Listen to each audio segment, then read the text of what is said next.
Hello नमस्कार दोस्तों, मैं हूं राजीव और आप देख रहे हैं झारखंड अपडेट।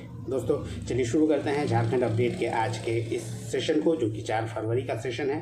इस सेशन में हम लोग कुछ करंट अफेयर्स को देखेंगे जो झारखंड से रिलेटेड करंट अफेयर्स हैं। व्याख्या के साथ कुछ प्रश्नों को वन लाइनर्स के फॉर्म में रिवाइज करेंगे और एक अभ्यास प्रश्न भी होगा सेशन के अंत में, जिसका जवाब आप कमेंट में कर सकते हैं और इसे हम लोग डिटेल में नेक्स्ट सेशन में देखेंगे, जैसा कि हर बार देखते हैं।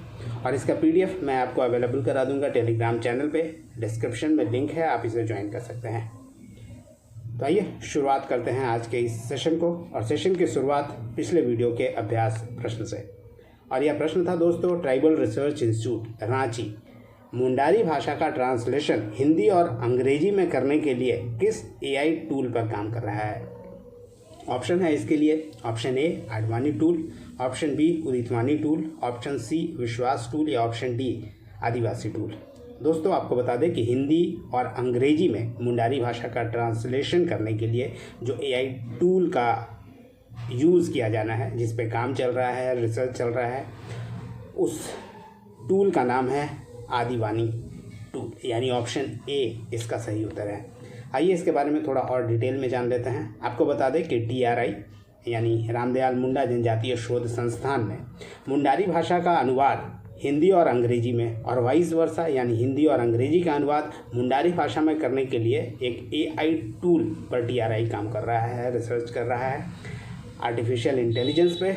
और इस टूल का जो नाम रखा गया है वह है आदिवाणी टूल। लगभग इसका कार्य पूरा हो गया है, अब बहुत जल्द 2025 में ये पूरा हो जाने की इसी संभावना है। आपको बता दें कि झारखंड के अलावा पूरे देश में अलग अलग राज्यों में भी TRI कार्य करती है। इसमें संथाली, गोंडी और भील भाषाओं के लिए भी टूल पर काम किया जा रहा है अलग अलग राज्यों में। TRI उड़ीसा जो है वो संथाली भाषा पे सेम काम कर रही है, जबकि TRI छत्तीसगढ़ गोंडी भाषा पे और TRI मध्य प्रदेश भील भाषा पे काम कर रही है इसी तरह के UI टूल को लेकर। और वर्तमान में जो रणेंद्र थे, जो डायरेक्टर थे TRI के रामदयाल मुंडा जनजातीय शोध संस्थान के, वो रिटायर हो गए हैं, जिसके कारण अभी जो उप निदेशक है, डिप्टी डायरेक्टर मोनिका रानी टूटी है वर्तमान में, इसे याद रखिएगा। चलिए अब नए प्रश्नों को आज के सेशन में देखते हैं। और नए प्रश्नों में आज का जो पहला प्रश्न है वह है, झारखंड का संग्रामपुर पंचायत क्यों चर्चा में है। झारखंड का पहला 100% साक्षर गांव बनने के कारण, झारखंड का पहला कार्बन क्रेडिट गांव बनने के कारण, गणतंत्र दिवस 2026 के अवसर पर राष्ट्रपति पुरस्कार से सम्मानित किया गया इस संग्रामपुर पंचायत को, या ऑप्शन डी झारखंड का पहला 100% महिला साक्षर गांव बन गया है। दोस्तों आपको बता दें, संग्रामपुर पंचायत को इस बार जो चर्चा में रहा है वो कार्बन क्रेडिट को लेकर रहा है, यानी झारखंड का पहला कार्बन क्रेडिट गांव या संग्रामपुर पंचायत कह सकते हैं कि बन गया है। तो ऑप्शन बी इसका सही उत्तर है।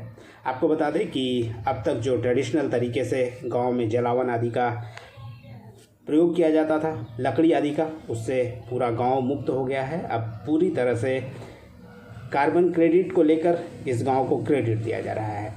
यही कारण है कि इस पंचायत को और इसके गांव को कार्बन क्रेडिट गांव के तौर पर टैग किया गया है। आपको बता दें कि संग्रामपुर पंचायत, जो कि रामगढ़ जिले के गोला प्रखंड में है, झारखंड का पहला कार्बन क्रेडिट गांव बन गया है। और कार्बन क्रेडिट के एवज में इस गांव को 4 लाख रुपए भी दिया जा रहा है। आपको बता दें कि ग्रामीण जो हैं वहाँ के, वन विभाग के प्रयास से वहाँ के ग्रामीण का अब जीवन शैली पूरी तरह से बदल गया है और गाँव में कार्बन का उत्सर्जन पूरी तरह से तो नहीं कह सकते हैं, लेकिन कम हो गया है, जिसके कारण ये काफ़ी चर्चा में है कार्बन क्रेडिट को लेकर। आपको बता दें कि वन विभाग के द्वारा इस गांव के लोगों को अलग अलग तरह की सुविधाएं दी गई हैं, जैसे गोबर गैस प्लांट के लिए यहाँ व्यवस्था किया गया है, जिसके माध्यम से गोबर गैस का प्रयोग किया जाता है और उसका जो स्लरी होता है उससे गाँव के खेत में यूज़ किया जाता है खाद के रूप में। इसके अलावा कड़कनाथ मुर्गा दिया गया वहाँ पे, ताकि लोग स्वस्थ रह सके, उसके अंडे को खाकर पोषण अच्छी तरह से अब उसके कारण मिल भी रहा है। तो यही कारण रहा है कि संग्रामपुर पंचायत चर्चा में है। क्योंकि कार्बन एमिशन पूरी तरह से कह सकते हैं कि ख़त्म हो गया है। प्रश्न नंबर 2 है दोस्तों आज का करंट अफेयर्स का। यह है झारखंड में नई स्टार्टअप पॉलिसी के तहत कब तक झारखंड में कम से कम 1000 स्टार्टअप विकसित करने का लक्ष्य रखा गया है? 2028 तक, 2029 तक, 2030 तक या 2032 तक? आपको बता दें जो झारखंड की नई स्टार्टअप पॉलिसी है 2023, उसके तहत अगले 3 वर्षों में यानी 2028 तक 1000 कम से कम स्टार्टअप विकसित करने का लक्ष्य रखा गया है, जिस पर कार्य शुरू हो गया है। आपको बता दें कि 2023 में जो स्टार्टअप पॉलिसी लागू किया गया था उसी के तहत ये किया जा रहा है। इसे थोड़ा डिटेल में जान लेते हैं। 2028 तक झारखंड में कम से कम 1000 स्टार्टअप विकसित करने का लक्ष्य झारखंड सरकार के द्वारा रखा गया है। इसके लिए एक पोर्टल को भी लॉन्च किया गया है जिसका URL है http://abvil.jharkhand.gov.in और इस माध्यम से यानी इस पोर्टल के माध्यम से 4 फरवरी से नए स्टार्टअप को आमंत्रित किया गया है इस नए स्टार्टअप पॉलिसी के तहत। आपको बता दें कि झारखंड स्टार्टअप पॉलिसी 2023 के सफल संचालन के लिए और क्रियान्वयन के लिए एक कंपनीज एक्ट के तहत एक एजेंसी का गठन किया गया है जिसका नाम है ABVIL। और ये एजेंसी जो है स्टार्टअप के लिए लोगों का चयन करेगा, यानी स्टार्टअप का चयन करेगा, स्टार्टअप इकोसिस्टम को बढ़ावा देने का कार्य करेगा और साथ में पॉलिसी में किए गए प्रावधानों को लागू करने का काम भी इसी एजेंसी के पास होगा जिसका नाम ABVIL है। बता दें कि इससे पहले अब तक 2 ही स्टार्टअप पॉलिसी झारखंड में बना है। स्टार्टअप पॉलिसी 2016 जिसे अब रद्द कर दिया गया है और इसी के स्थान पर झारखंड स्टार्टअप पॉलिसी 2023 बना था जिसे अब मंजूरी दे दिया गया है और 7 दिसंबर 2023 को यह पॉलिसी को मंजूरी दी गई थी सरकार के द्वारा। इस तरह 2 पॉलिसी याद रखिएगा। स्टार्टअप पॉलिसी जो पहला था झारखंड में वो 2016 था और अभी जो दूसरा पॉलिसी है startup new Jharkhand startup policy वो 2023 है। इसी के तहत एक कार्य योजना के तहत 100 स्टार्टअप शुरू करने का लक्ष्य रखा गया है 2028 तक। नई स्टार्टअप पॉलिसी अगले 5 वर्षों के लिए लागू की गई है और इस दौरान 2028 तक झारखंड में कम से कम 1000 स्टार्टअप विकसित करने का लक्ष्य रखा गया है ताकि झारखंड को देश के अग्रणी राज्यों में यानी टॉप 10 राज्यों में शामिल कराया जा सके। आज का नेक्स्ट प्रश्न है दोस्तों, झारखंड में किसे नियमित DGP के तौर पर नियुक्ति दी गई है? आपको बता दें कि अनुराग गुप्ता अब तक जो थे DGP वो कार्यवाहक थे, प्रभार में थे और उन्हें ही अब ये नियमित बना दिया गया है, यानी ऑप्शन बी दोस्तों बता दें कि इसका सही उत्तर है अनुराग गुप्ता।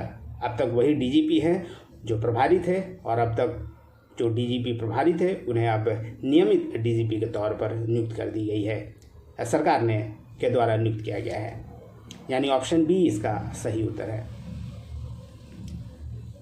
अनुराग गुप्ता को अब DGP के तौर पर नियमित DGP के तौर पर नियुक्त कर दिया गया है और पदस्थापित कर दिया गया है और अब तक DGP जो प्रभार में थे उसके अलावा उनके पास अपराध एवं अनुसंधान विभाग के महानिदेशक के साथ साथ DGP का जो प्रभार था वो भी उनके पास था, यानी 2 विभाग वो देख रहे थे। झारखंड के DGP के अलावा अपराध एवं अनुसंधान विभाग के भी महानिदेशक थे वो।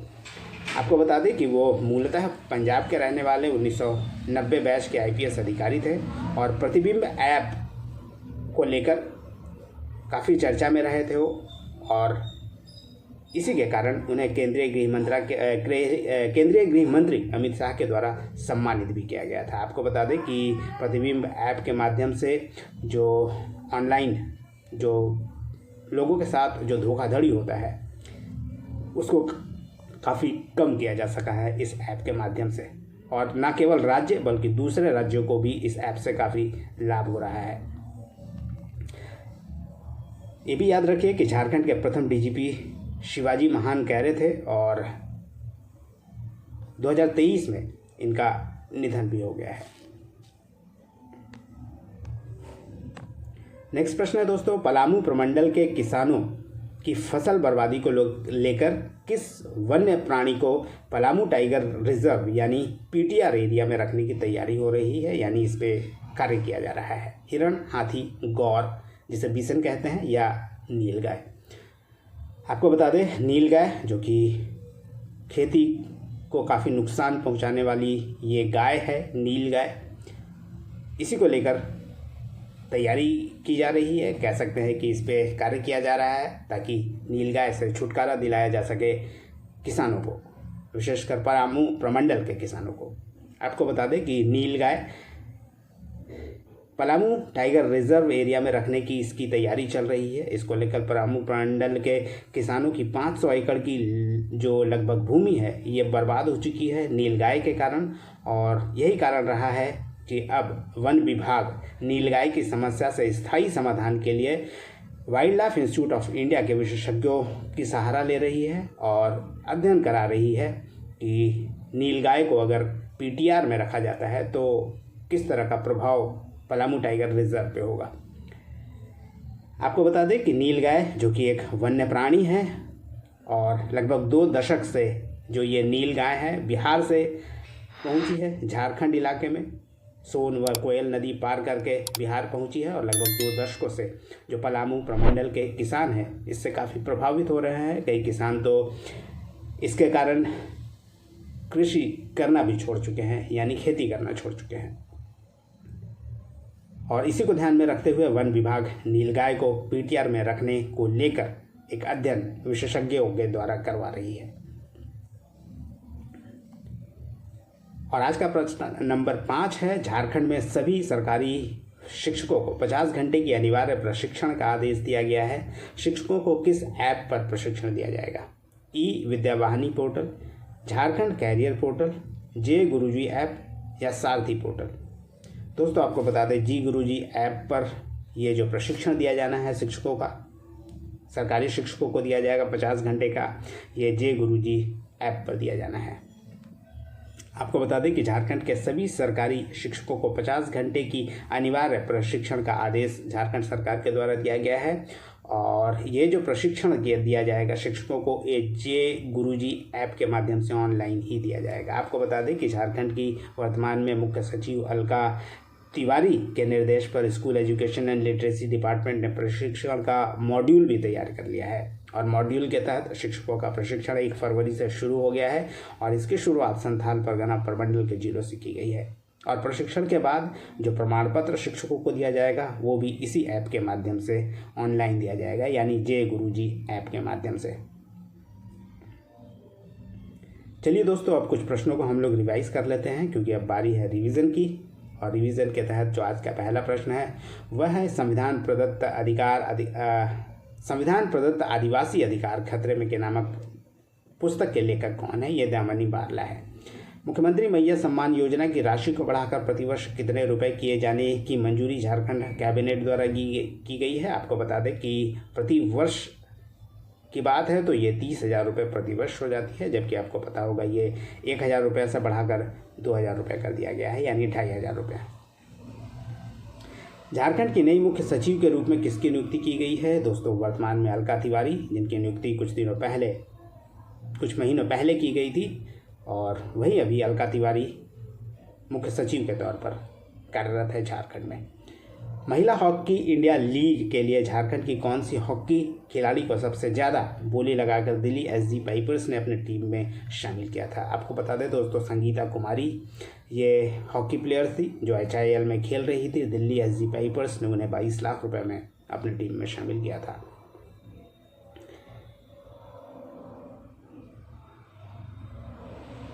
टाटा ग्रुप के 2 सबसे महत्वपूर्ण charitable institution sir Ratan Tata trust और सर दोराबजी टाटा ट्रस्ट का प्रमुख किसे नियुक्त किया गया है? आपको बता दें दोस्तों, रतन टाटा के निधन के बाद नोएल टाटा को नियुक्त किया गया है चैरिटेबल इंस्टीट्यूशन का प्रमुख। नेक्स्ट प्रश्न है, ESIC यानी employees state insurance corporation medical college Jharkhand के किस शहर में खोले जाने की घोषणा की गई है? ये शहर दोस्तों रांची है। रांची में इसकी स्थापना की जानी है, यानी नया कॉलेज खोला जाना है ESIC मेडिकल कॉलेज के नाम से।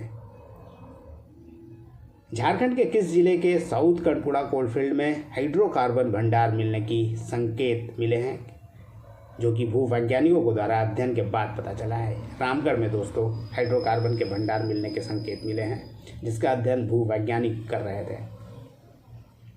किस संगठन ने ट्रिब्यूनल का गठन का निर्णय लिया है? यह है सेंट्रल कोलफील्ड लिमिटेड के द्वारा ये गठन किया जाना है न्यायाधिकरण का, ताकि जल्दी से जल्दी जो मामला है सुलझाया जा सके। जो CCL से संबंधित मामला होता है, मुआवजे से संबंधित मामला होता है, उसे। डॉक्टर पवन कुमार पोद्दार को किस विश्वविद्यालय का कुलपति नियुक्त किया गया है? आपको बता दें, विनोबा भावे यूनिवर्सिटी हजारीबाग का कुलपति वाइस चांसलर नियुक्त किया गया है डॉक्टर पवन कुमार पोद्दार को। हेमंत कैबिनेट की 14 अक्टूबर 2024 को बैठक में किस प्रस्ताव को मंजूरी दी गई है? दोस्तों ये प्रस्ताव था मैया सम्मान योजना, जिसके तहत 1,000 रुपये को बढ़ाकर 2,500 रुपये प्रति माह दिए जाने की घोषणा की गई थी और मंजूरी दी गई थी। चलिए दोस्तों अब आगे बढ़ते हैं और अब बारी आ गई है आज के अभ्यास प्रश्न की। और आज का अभ्यास प्रश्न है, झारखंड में सरकारी कार्यालयों के बाहर किस दुग्ध उत्पाद ब्रांड को स्थापित करने का निर्णय लिया गया है? ऑप्शन ए है मेधा, ऑप्शन बी है मेघा, ऑप्शन सी है अमृत या ऑप्शन डी अमूल।